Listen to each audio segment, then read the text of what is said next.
tous, aujourd'hui on va parler de points faibles en musculation. Beaucoup de gens confondent point faible et muscle en retard. Il faut bien dissocier un muscle en retard d'un point faible.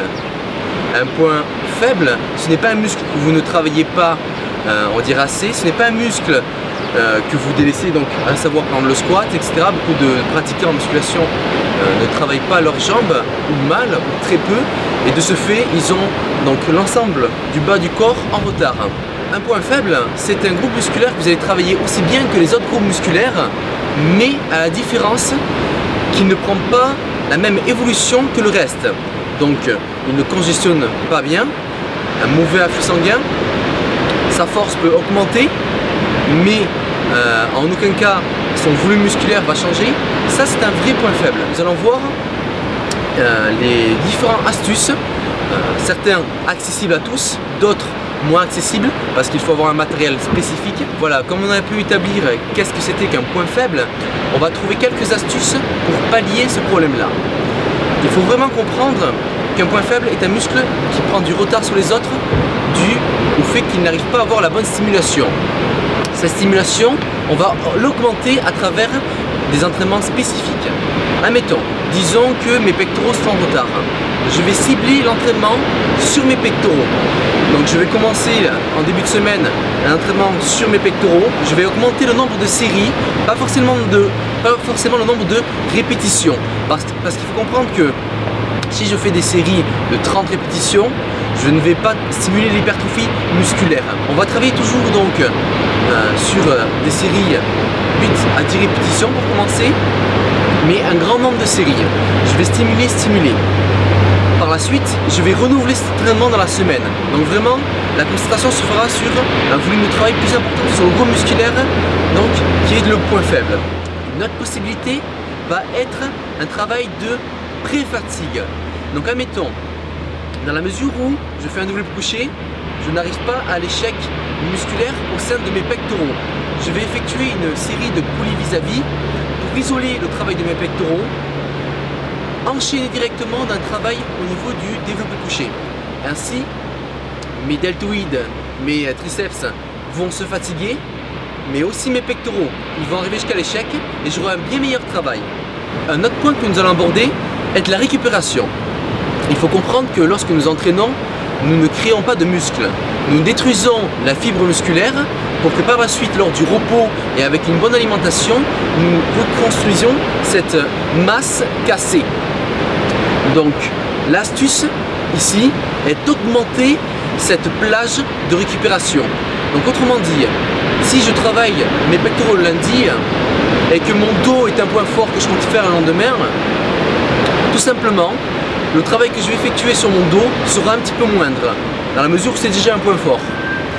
Donc le principe serait, le lundi je m'attraque mes pectoraux, et le mardi, lorsque je vais faire mon dos, je vais travailler un petit peu moins donc, lors de mon entraînement, pour gagner en récupération en rapport à mes pectoraux.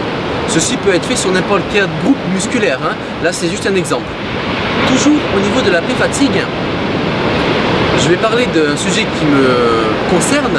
J'ai fait des années de cyclisme, ce qui fait que, au terme de points forts, mes quadriceps sont vraiment un point fort sur l'ensemble donc de ma morphologie. Cela dit, mon ischio-jambier, lui, a pris beaucoup de retard avec les années.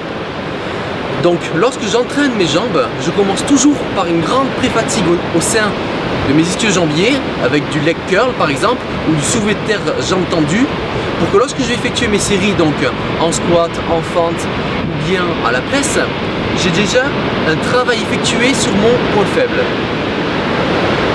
Une autre astuce serait de faire des séries très longues. Donc là, je ne parle pas de séries de 20, 30 répétitions, 40, je parle des fameuses 100 répétitions par série. Le but de faire un travail avec autant de répétitions dans une série est d'habituer le muscle en fait à utiliser l'énergie donc des lipides. D'habitude, lorsqu'on fait des séries courtes, 8, 12, 15, là, ça ne nous intéresse pas du tout. On va vraiment partir sur des séries très longues et on va changer l'habitude que le muscle a à s'oxygéner et à utiliser les nutriments. Parce qu'il faut comprendre une chose, plus le muscle a un apport en nutriments et en hormones important, plus il va se développer. Donc cet aspect-là de circulation sanguine et de congestion est extrêmement importante. Et le fait de faire des séries très longues peut pallier à ce manque de congestion, à ce manque d'afflux sanguin. Un autre point à aborder, c'est l'électrostimulation. Peu de gens connaissent ce domaine-là, l'électrostimulation. Moi je vais parler de l'électrostimulation donc pour le particulier. Pas chez les kinés ou chez des centres spécialisés où les appareils coûtent une fortune. Un électrostimulateur, donc Céphare, Compex, pas ce que vous voyez au téléachat, on s'en fiche. L'intérêt, c'est d'avoir un ensemble de programmes qui vont permettre donc de placer les électrodes à des endroits stratégiques pour stimuler donc le muscle qui prend du retard dû au fait que ce soit un point faible. C'est une excellente méthode. Elle est un peu chère dans la mesure où les premiers de qualité coûtent 500 €, 600, 700, 800, etc. Certains coûtent plusieurs milliers d'euros, mais je vous les déconseille dans la mesure où on n'est pas vraiment des professionnels du culturisme ou autre. On est vraiment juste là pour essayer de rattraper un point faible à l'état personnel, à l'état à notre niveau, on va dire.